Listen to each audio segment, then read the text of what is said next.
Lesson 3 is on essay, or to be, questions and prepositional phrases. The verb to be, in every language I've ever seen, is irregular. Latin is no exception. The principal parts are sum, esse, fui, and nothing. There's no fourth principal part. The forms themselves are sum, es, est, sumus, estis, sunt.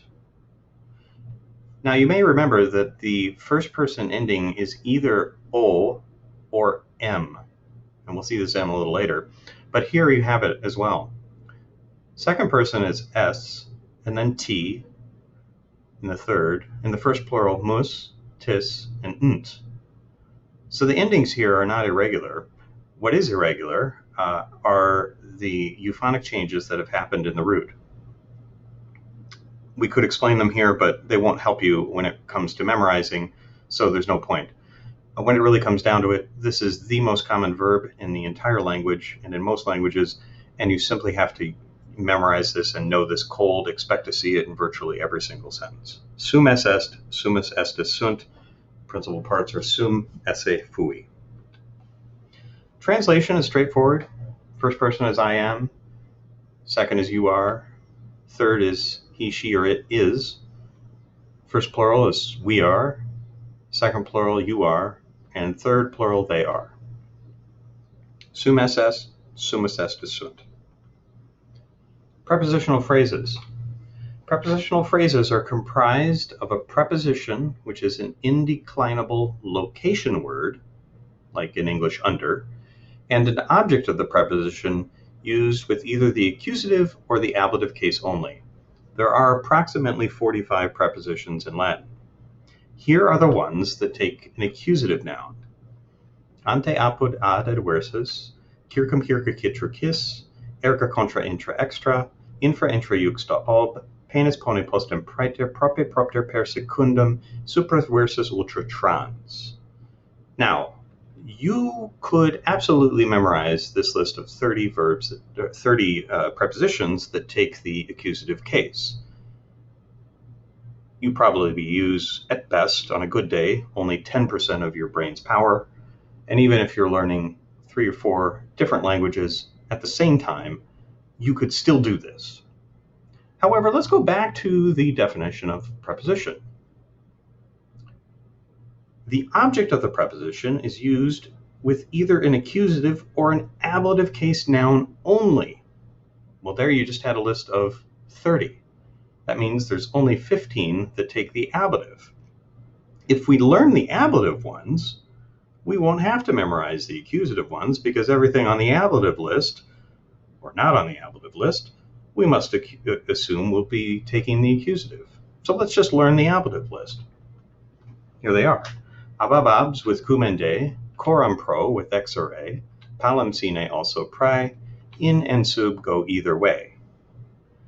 Now, the good thing about this list is that it's A, shorter, but B, it also gives in this little last bit a reminder that in can take the ablative and sub can also take the ablative, in which case they mean inside, in or under, but in and sub can also take the accusative, in which case in means into with a motion verb, and sub means up to with a motion verb.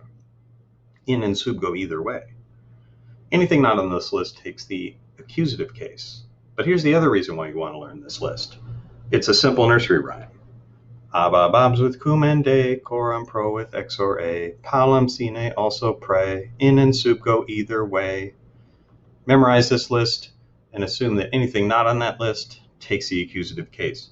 In this unit, you have the preposition super, and it means over and above. It will always take the accusative. Quaestiones. To ask a yes or no question in Latin, simply add the particle ne to the end of the first word of the sentence about which you want information. In this regard, ne is not actually translated. It simply functions as an alert to the reader that what they are reading is not a statement, but it's asking for information. The answer yes is expressed in Latin most commonly by repeating some part of the question. No by adding non to that repetition. So for instance, esse Troia in Asia? And notice that in Latin, just as in English, you will raise your voice at the end, a little inflection to indicate that it is a question. And then your answer, est, or non est.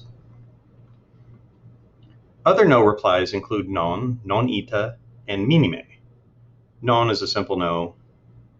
Non ita is sort of like, well, not really. And minime, not at all. Other yes replies include ita, yep, just like that. Sane, of course.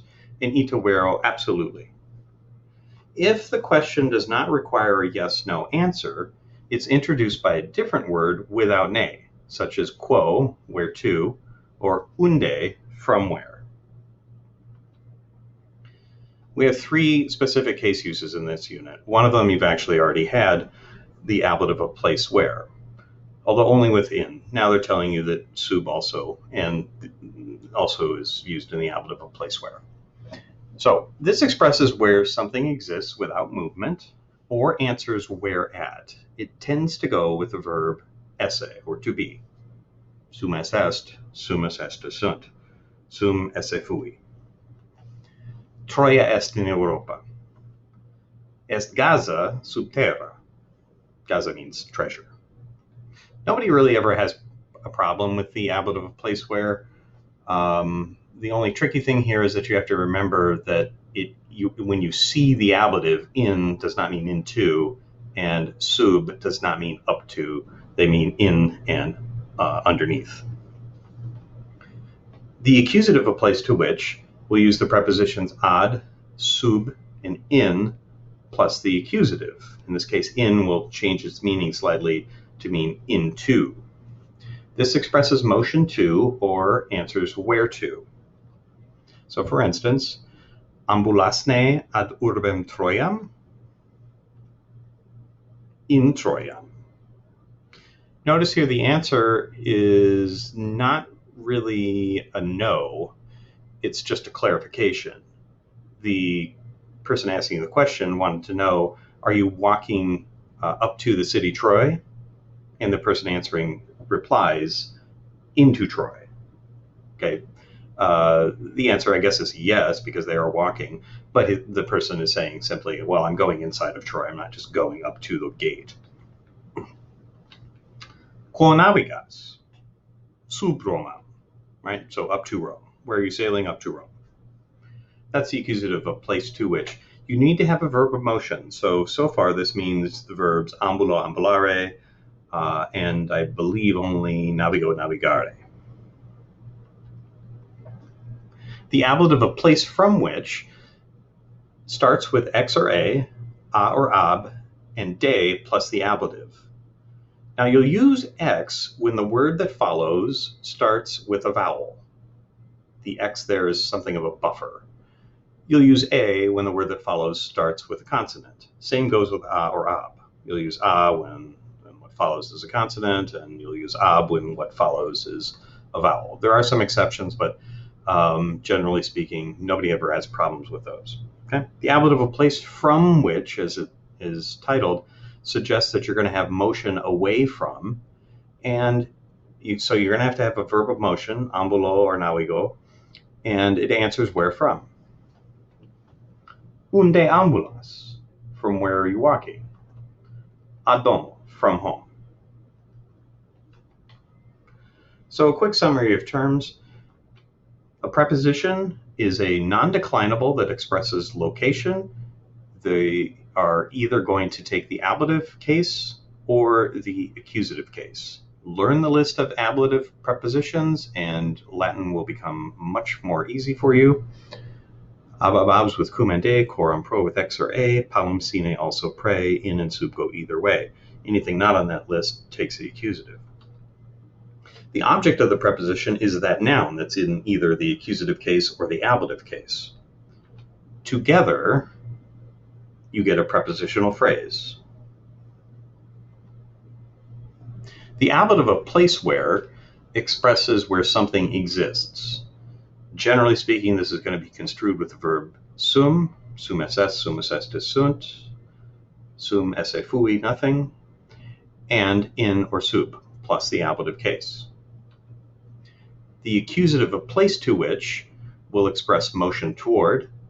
You'll use the preposition sub or in which case it means into, or ad, plus a verb of motion.